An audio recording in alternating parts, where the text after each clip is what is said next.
शहर में ये अफवाहें गरम है कि आपको यरगमाल बना रखा था। छोटा मुंह बड़ी बात। लोग तो ये भी कह रहे हैं आपको शामिर आदम ने खुद छोड़ दिया। क्या ये सच है? अगर है तो फिर तो खतरे की बात है। क्यों? इतने सारे हथियार हैं, इतने लोग हैं, तुम सब हमारी हिफाजत में हो और नौरोज आदम हमारे पास है। इसमें खतरे वाली क्या बात है?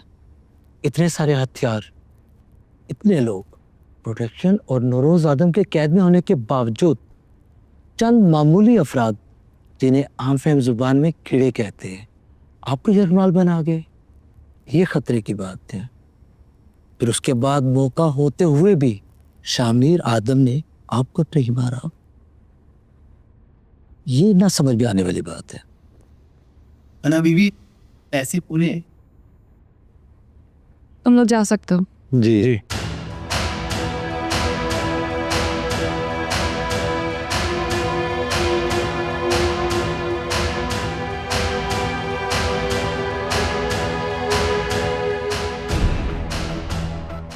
सारी उम्र नवाबों के तलवे चाटे, अपने लोगों का खून चूसा। कितनी बार नवाब साहब की जान बचाई, और जब मुझ पे मुश्किल पड़ी तो नवाब साहब की नजर में मेरी कोई हैसियत ही नहीं है। देर से समझे हो तुम ये बात। मैं तो कई साल पहले समझ गया था।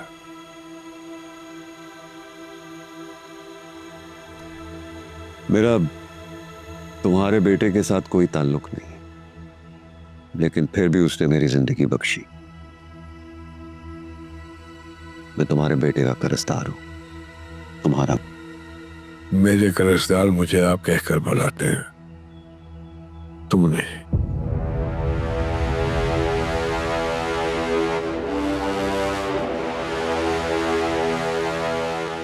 मैं जब तक साहब को नवाबों के हवेली से बाहर नहीं निकाल के लाता यहाँ, किसी और चीज़ के बारे में नहीं सोच सकते।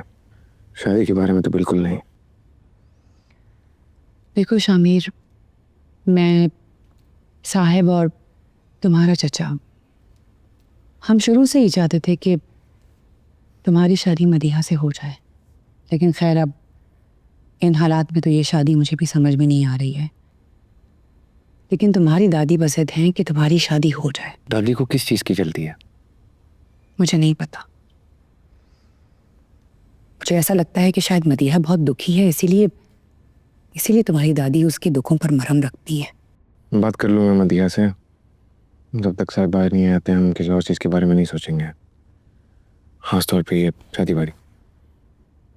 ठीक है, तुम्हें जो सही लगता है वही करो।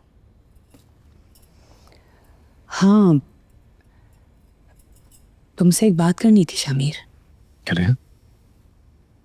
तुम अब भी नवाब की बेटी से मोहब्बत करते हो? करता था। तुम्हें तो गोली मार देनी चाहिए थी उसे।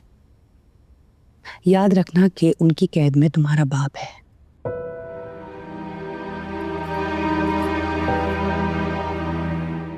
तुमने मारा क्यों नहीं मुझे? मैं तुम्हारे एहसान तले दबकर नहीं जी सकती। मोहब्बत की थी तुमसे। इस मोहब्बत का कोई अंजाम नहीं है। हजारों लोग मरेंगे, सब कुछ जल के राख हो जाएगा। इसलिए तुमने मुझे धोखा देकर सब कुछ छीन लिया। मैंने जो किया वो बिल्कुल सही था, और अब तुम भी बाज आ जाओ। अब मुझ पर रहम मत खाना कि मुझे जब मौका मिलेगा मेरी गोली नहीं चुकेगी। मौका तो अब भी है तुम्हारे पास, तब भी था, माना क्यों नहीं? मोहब्बत करती हो तुम मुझसे? कितना भागोगे मुझसे? तुमसे मोहब्बत नहीं करती। ये नहीं करती तो इतनी रात खतरा मोल लिए मेरे घर में अकेले चोरों की तरह आती।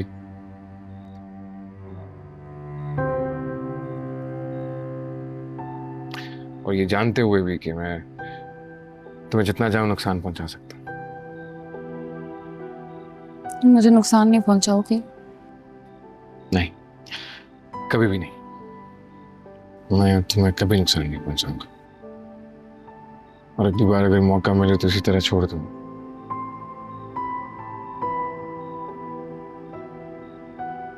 और अगर तुम्हें कोई और भी नुकसान पहुंचाए तो शायद इसके सामने भी खड़ा हो जाए। बाकी तुम्हारी अपनी मर्जी है, कोई जिद नहीं है। तुम अपनी करनी करो, मैं अपनी करता हूँ।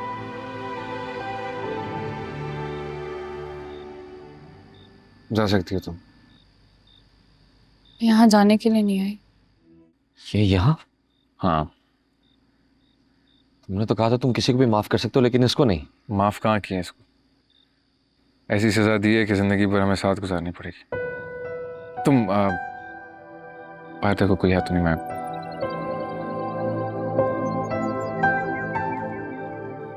और तुम यही रहो, मुझे तुमसे किसी को मिलवा दो। ये उतार दो।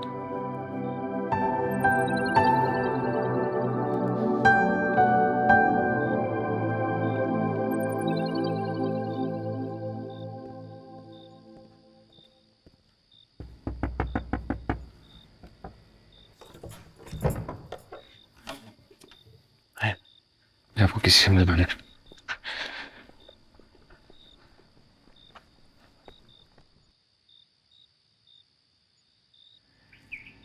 ये अना है, नवाब दिलावेज की बेटी है।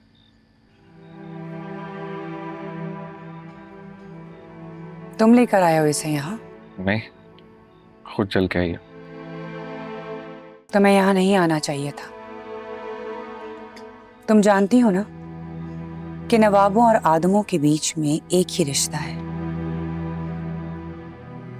खून बहाने का रिश्ता। तुम्हें घर चले जाना चाहिए। आपके शौहर हमारी कैद में हैं। हमारी वजह से आपके घर से लाशें उठी हैं और मुझे वापस भिजवाने का कह रही हैं। न जाने दुनियापुर की चक्की में कितने लोग पिस पिस के मर गए। ये चक्की घूमती रहेगी और लहू पीती जाएगी। कभी तुम्हारा और कभी हमारा। इस पे तुम्हारा कोई कसूर नहीं। तुम बस घर जाओ।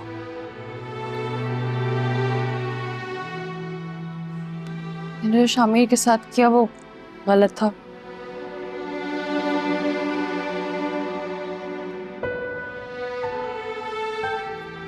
इस बात का एहसास है मुझे, और उस एहसास की वजह से मैं यहाँ तक आई हूँ। अब आपके रहमो करम में आप जो चाहे कर सकती हैं।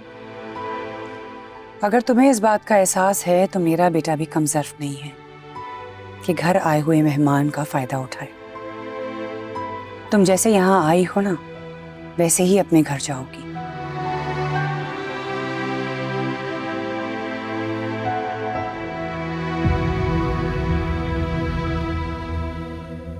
पसंद करते हो इसे?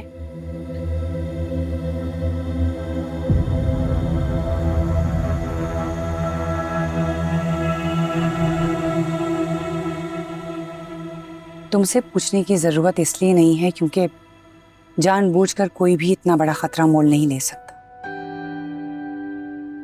ऐसे खतरे सिर्फ चाहत ही कराती है, और मुझे तुम्हारी चाहत पर फख्र है।